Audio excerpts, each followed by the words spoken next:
नमस्कार और स्वागत है आपका हमारे चैनल में। तो साथियों, जो काम हमें करना चाहिए था उसे आज रूस ने कर दिखाया है और हमें इस बात का दुख नहीं लग रहा कि हम इस काम को नहीं कर पाए, बल्कि बुरा इस बात का लग रहा है कि रूस ने ये कैसे कर दिया जिसकी अर्थव्यवस्था को लगभग आप बर्बादी की कैटेगरी में डाल सकते हैं। क्योंकि रूस की अर्थव्यवस्था मुश्किल से अभी $1 ट्रिलियन की है। यानी एग्जैक्टली अगर हम रूस की अर्थव्यवस्था का आंकड़ा देखें तो 1 ट्रिलियन शायद हो भी ना, 900 या $950 बिलियन के आसपास है। वहीं अभी भारत की अर्थव्यवस्था लगभग $4 ट्रिलियन को टच कर रही है। मतलब रूस से हमारी अर्थव्यवस्था 4 गुना बड़ी है और हम रूस का मुकाबला नहीं कर पा रहे एक सेक्टर में। अब यहाँ मेरी बात का लोग बुरा भी मान सकते हैं कि मैंने ऐसा कैसे कह दिया, तो आप इस वीडियो के अंत तक बने रहिए, आपको हर सवालों का जवाब मिल जाएगा। उसके बाद आप खुद कहोगे कि ये भारत के लिए बहुत सर्व की बात है। लेकिन हुआ क्या है, तो देखिए सिप्री मतलब Stockholm International Peace Research Institute, जो दुनिया का सबसे बड़ा रिसर्च ग्रुप है, जो ये बताती है कि दुनिया में किसके पास कितने परमाणु बम है, किस देश की सेना कितनी ताकतवर है, और साथ ही ये भी बताती है कि किस देश ने अपनी सेना पर कितना पैसा खर्च किया है। और यहाँ आप खुद देखिए कि भारत ने अपना तीसरा पोजीशन खो दिया है।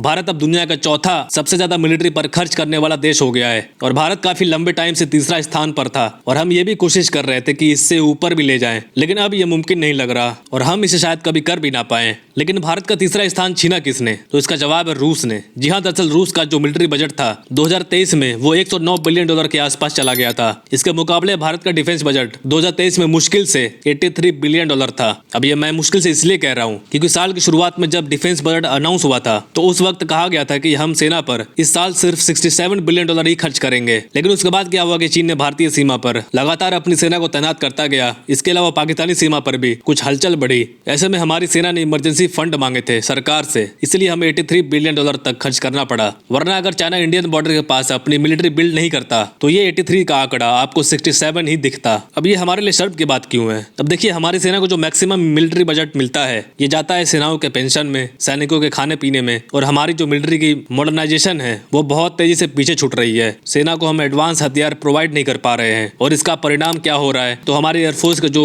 सदियों पुराने फाइटर जेट हैं जैसे कि मिग हो गया, ये लगातार क्रैश कर रहे हैं, जिसके चलते हमारे पायलट्स या तो घायल हो जाते हैं या फिर वो शहीद हो जाते हैं। अब ऐसा इसलिए हो रहा है क्योंकि हमारी सेना को पर्याप्त पैसा नहीं मिल रहा है। इन्हें कम से कम मिनिमम की बात कर रहा मैं, इन्हें एटलीस्ट $120 बिलियन एक साल का मिलना चाहिए और मैक्सिमम अगर जा सकते हैं तो 150 प्लस के आसपास रहना चाहिए हमारी जीडीपी के अनुसार। और यहाँ तक कि अमेरिका जो दुनिया का सबसे पावरफुल मिलिट्री रखता है, इन्होंने भी ये बात कही है कि अगर कोई देश अपनी सेना पर अपनी जीडीपी का सिर्फ 2 से लेकर 3% भी खर्च करता है तो उस देश की सेना को हरा पाना इम्पॉसिबल है किसी भी देश के लिए। इसलिए अमेरिका ने नाटो संगठन में एक रूल भी डलवा रखा है कि अगर कोई भी देश नाटो ज्वाइन करता है तो उस देश को अपनी जीडीपी का 2 से लेकर 2.5% तक अपनी सेना पर खर्च करना पड़ेगा। और हमारी जीडीपी की बात करें तो लगभग $4 ट्रिलियन के आसपास है। ऐसे में इसका 2.5% बनता है 100 से ज्यादा बिलियन डॉलर का। इसलिए हमें मिनिमम $100+ बिलियन खर्च करना ही पड़ेगा अपनी सेना पर, क्योंकि अगर हम ऐसा नहीं करेंगे तो मिलिट्री में बहुत पीछे घिसक जाएंगे। आज तीसरे से चौथे पर चले गए हैं, कल को उससे भी नीचे जा सकते हैं। तो खैर, इस मुद्दे पर आपकी क्या राय है जरूर कमेंट्स में बताइएगा। फिलहाल के लिए इतना ही। Thank you very much for listening. See in the next video.